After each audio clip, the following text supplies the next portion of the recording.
బాటు చూసిండు ఎత్తుకున్నాడమ్మ గులాబీ జెండా సావు నోటిలోన తలపెట్టినాడు స్వరాష్ట్ర పొద్దై వర్దిల్లినాడు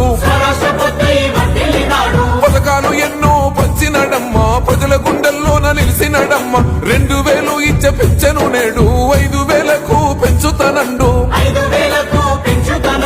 కళ్యాణ లక్ష్మితో కన్న తండ్రి కొట్టమించి కాళ్ళు కడిగిండయో కేసీఆర్ ప్రతి ఇంటికి ధీమా అందించునే 5 లక్షల బీమా సారే మన సారే పెద్ద సారే కావాలంటున్నదే తెలంగాణ పల్లెలల్లా మల్ల కారే రావాలంటున్నదే తెలంగాణ జిల్లలల్లా